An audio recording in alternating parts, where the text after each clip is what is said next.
billahi minasyaitonirrajim. Bismillahirrahmanirrahim. Assalamualaikum warahmatullahi wabarakatuh.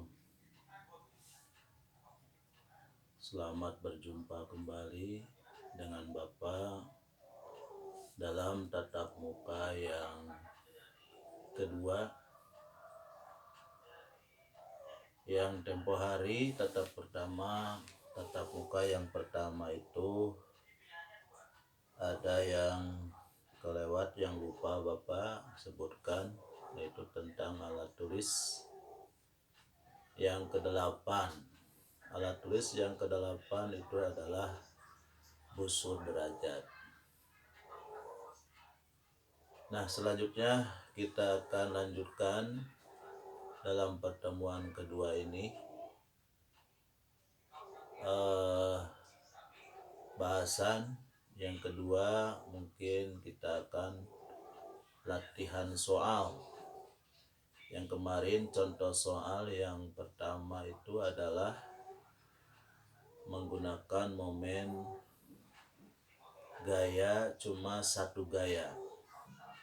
Nah, bagaimana sekarang kalau pada suatu benda itu terjadi beberapa gaya? Bagaimana momen gayanya itu? Nah, untuk menghitung beberapa gaya dalam suatu benda itu digunakan resultan, dengan perjanjian bahwa kalau yang ke kiri, momen gaya yang menyebabkan perputarannya ke kiri itu adalah seperti ini.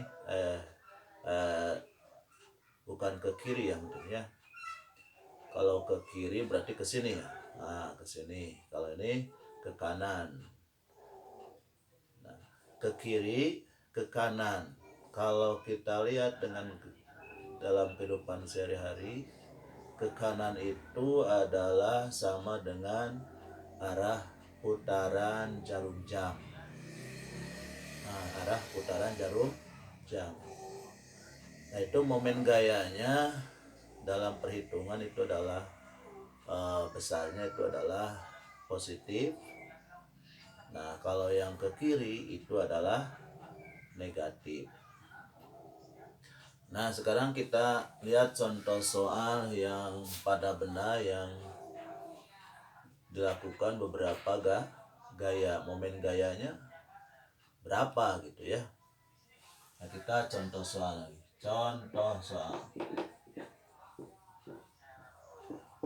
Misalnya suatu benda ini pada sini. Nah, batang ini masanya diabaikan. Ini adalah pusat asnya atau ya, pusat putarannya atau asnya. Nah, bisa kiri, bisa. Nah, ini bisa berputar seperti itu, bisa berputar seperti itu. Nah, benda ini dipengaruhi oleh gaya yang pertama, misalnya arahnya seperti itu. Ini misalnya F-nya adalah 10 Newton. Nah, terus dipengaruhi oleh gaya lagi, benda itu misalnya ke sana. Nah, F-nya adalah misalnya 20 Newton. Ini sudutnya adalah misalnya 30 derajat. Nah, terus ini ditarik lagi dengan gaya, misalnya kita sebut, nah ke sini. Nah, ya, ini 20 Newton lagi, 20 Newton. Ini besar gayanya, besar gaya yang ini 20 Newton, ini sudutnya adalah 30 derajat. Itu panjang ini misalnya ini ke sini adalah ini A, misalnya ini B. Panjang AB itu adalah LAB. LAB itu ya. LAB misalnya 1 meter. LAB adalah 1 meter.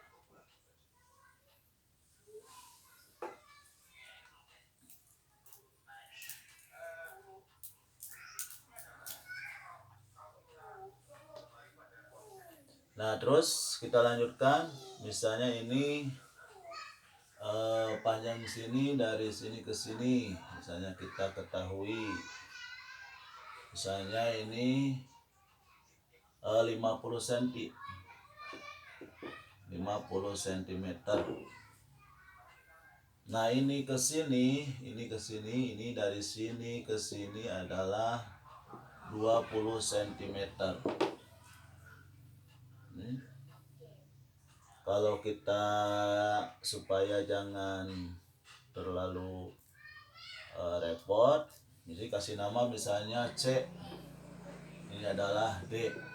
Nah, jadi LAC di sini adalah 50 cm. LAD itu adalah berarti 50 tambah 20 berapa? 70 cm. Nah, sekali lagi, jadi ada suatu benda yang masanya panjang AB itu adalah yang masanya diabaikan, panjangnya adalah 1 meter. Nah, di titik C dan titik D ada gaya yang besarnya adalah 20 Newton dengan sudutnya yang di C adalah 30 derajat seperti ini, yang di D itu adalah 30 derajat seperti itu. Nah, gaya di B itu adalah F-nya adalah 10 Newton. Nah, kita misalnya supaya kita tidak tertukar, misalnya ini adalah F1, ini F2, ini F3. Nah, benda AB ini dipengaruhi oleh 3 gaya ini akan mengakibatkan benda ini bergerak kemana atau berputar kemana. Nah, kita hitung resultan momen gayanya dengan persamaan menurut resultan ini sigma. Nah, sigma torka pada titik A. Nah, pada titik A di sini, titik A itu sama dengan momen gaya pada ini ya, dari AC ditambah momen gaya pada AD ditambah momen gaya pada AB. Nah, ini berarti ini kita masukkan persamaannya. Jadi AC itu adalah AD-nya ya. Jadi F3 besar F3 kali besarnya, nah besarnya L, besarnya jarak antara A dengan C. Nah, A dengan C. A dengan C itu adalah berarti ada LAC ya. LAC. Nah, kali sin. Sinnya sin berapa itu ya? Ambil kita yang tegak lurus. Nah, kalau yang ini berarti yang ini ya. Ini diuraikan gayanya. Nah, yang menimbulkan gaya itu, yang menimbulkan momen itu ini adalah cos, yang ini adalah sin ya. Jadi ini adalah cos, dan kesini adalah sin. Jadi kalau ini 30 berarti ini 60 ya. Nah, arah gaya yang mana yang menyebabkan momen gaya? Yang bergerak itu adalah yang tegak lurusnya ini, bukan yang ini. Kalau yang ini tidak bisa menimbulkan putaran. Jadi itu adalah yang kesini adalah cos, yang kini adalah sin. Jadi sinnya berapa ini? Nah, ya kalau sin, kalau ini sin ya, cos. Kalau ini berarti sin berapa? Sin 30 ya, sin 30 berarti ini sin 30-nya ini adalah cos. Ini adalah sin 30-nya. Kalau menggunakan ini, yang ini sudut itu berarti yang ini adalah cos. Yang ini adalah sin begitu. Kalau yang 60. Nah, itu ya. Berarti di sini berapa? Sinnya adalah sin 30 derajat. Nah, ditambah besarnya F berapa ini? Nah, F2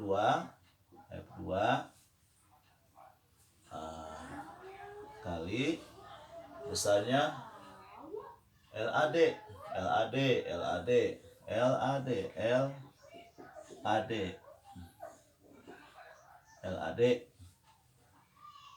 Nah, ini adalah cos, berarti ini adalah sin. Berarti ini berapa? Sin 30 derajat ditambah ini berapa? Ini yang F3 ya, besar F3 kali besarnya LAB. Nah, LAB. Nah, gitu. Nah, sudutnya berapa? Sudutnya ini adalah 90, berarti sin 90.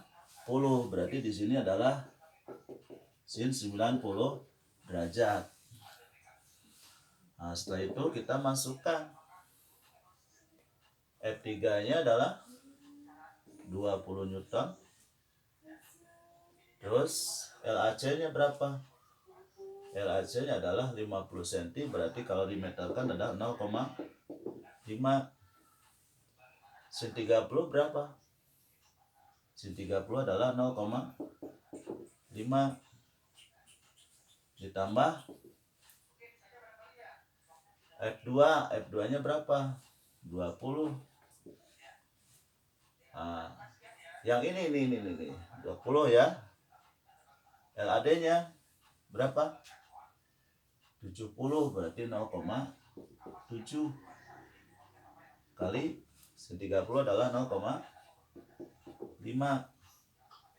ditambah F3 berapa? 10 kali LAP-nya adalah 1. Ininya 1. Nah, tadi yang menyebabkan berputarnya arah putaran jam ke kanan berarti positif, kalau ke kiri positif. Mana yang ini? Yang ini berputarnya ke sana, berarti ini adalah negatif. Yang ini juga ke sana, ke atas, berarti negatif. Berarti ini tandanya negatif. Ini juga negatif. Jadi yang positif cuma 1, yang ini. Kita masukkan, berarti ini 0,5 kali 20 adalah min 10. Min 10 kali ini adalah min 5. Dikurangi ini min 10, ini 0,7, berarti 10 min 10 kali berapa? 7, jadi min 7 ditambah berapa? 10. Nah, tambah 10, jadi resultatnya berapa? Min 5 sama ini lah min 12 tambah 10 adalah min 2. Ini hasilnya adalah min 2 Newton meter. Ini artinya jadi benda ini itu akan berputar kemana? Ke kanan. Sini berputar ke kanan karena tandanya negatif. ini ke sini jadi perputarannya. Nah itulah cara perhitungan untuk suatu benda dipengaruhi beberapa oleh gaya. Nanda kalau tidak mengerti misalnya sin 30 berapa 0,5 cari di kalkulator ya, begitu. Untuk sementara mungkin kalau ada pertanyaan komen itu silahkan lewat WA begitu ya.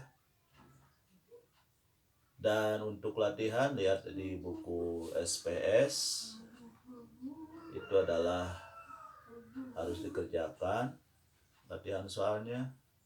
Juga dalam buku modulku, kalau modulku itu adalah latihan ya. Nah sementara ini buku-bukunya belum, mungkin kalian belum punya, jadi Bapak belum bisa menunjukkan soal mana yang harus dikerjakan sementara ini. Mungkin pertemuan yang akan datang Bapak akan tunjukkan mana saja soal yang harus dikerjakan. Sementara ini silahkan Anda belajar dulu, cari bukunya, cari modulnya, dan lihat, pelajari dengan baik-baik. Sampai situ aja, kurang lebih mohon maaf. Assalamualaikum warahmatullahi wabarakatuh.